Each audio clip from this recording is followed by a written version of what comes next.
এই আসিফ মাহমুদ কি মনে হয় যে তিনি আসলে কতটা শৃঙ্খলা ফিরিয়ে আনতে পারবেন ক্রীড়াঙ্গনে, বা কি করতে পারবেন যেটা সাধারণ মানুষজন চায় সেই জিনিসগুলো তিনি? আমরা আসলে ধরেন অনেক সময় আমরা বলি যে আসলে বৃক্ষ তোমার নাম কি, ফলে পরিচয়। উনি কিন্তু ওনার একটা পরিচয় উনি দিয়ে এসেছেন অলরেডি। বৈষম্য বিরোধী যে ছাত্র আন্দোলন হলো, যে আন্দোলনের ডাক হলো এবং ডাকের পরে যে আমরা দেখলাম সরকার পতন হলো, তারপরে নতুন সরকারও গঠিত হলো এবং সেই সরকারে যুব এবং ক্রীড়া মন্ত্রণালয়ের দায়িত্ব দেওয়া হয়েছে সেই যে আন্দোলনের অন্যতম একজন সমন্বয়ক আসিফ মাহমুদকে। এই আসিফ মাহমুদ কি মনে হয় যে তিনি আসলে কতটা শৃঙ্খলা ফিরিয়ে আনতে পারবেন ক্রীড়াঙ্গনে, বা কি করতে পারবেন যেটা সাধারণ মানুষজন চায় সেই জিনিসগুলো তিনি করতে পারবেন কিনা, বা কতটা করতে পারবেন বলে মনে হয়? আসলে তিনি কতটা করতে পারবেন, আমি প্রথমেই ধরেন আমি নতুন ক্রীড়া উপদেষ্টাকে আমি অভিনন্দন জানাবো। এবং তিনি হলেন এই যে পরিষদ, যেটা উপদেষ্টা পরিষদ সর্বকনিষ্ঠ মানে উপদেষ্টা তিনি, এবং ওনার বয়স 26 বছরের মতো।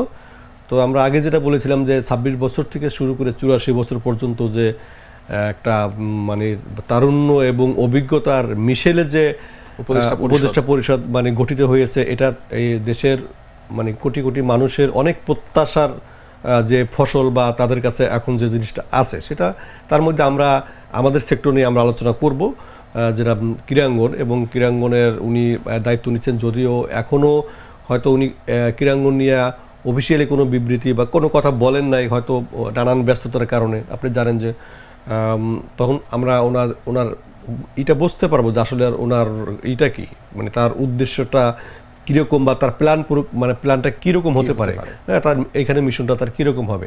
তবে আমরা যেটা বলবো যে আপনি যেটা প্রশ্ন করছিলেন যে তিনি কতটা আসলে দক্ষতার সহিত এই জিনিসটা করতে পারবেন। আমরা তো আন্দোলনে আসলে তার মুনশিয়ানা দেখেছি, আমরা সেই মুনশিয়ানা আসলে আমরা আসলে ধরেন অনেক সময় আমরা বলি যে আসলে বৃক্ষ তোমার নাম কি, ফলে পরিচয়।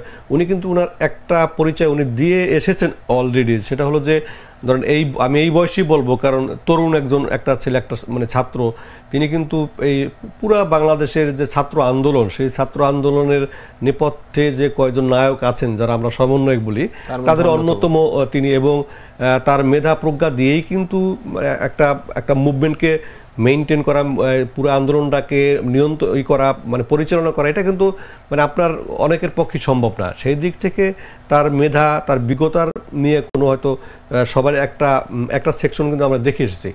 এখন তিনি যে নতুন যে দায়িত্বটা নিয়েছেন, এখানে বিষয়টা হলো যে দেখেন, আমরা বলবো যে আমরা এখানে ধরেন 30 বছর কিন্তু আমরা এই এলাকায় আছি, মানে সেই অর্থে আমি বলবো যে আমার উপদেশটা তো ধরেন একেবারে নতুন, হ্যাঁ। তার হয়তো এখন পর্যন্ত ধরেন ক্রীড়াঙ্গনে আমি যেটা বলবো যে হয়তো আজকে রোববার হয়তো মন্ত্রণালয়ে বসবেন প্রথম, বা হয়তো 2-1 দিন পর ক্রীড়াঙ্গনের যে মেইন জায়গাটা সেটা হলো জাতীয় ক্রীড়া পরিষদ স্টেডিয়াম, তিনি আসবেন, হয়তো সবার সাথে কথা বলবেন, তখনই আমরা জিনিসটা ধরবো।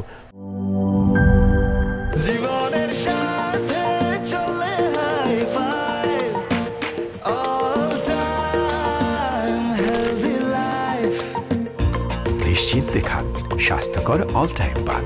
All time healthy life.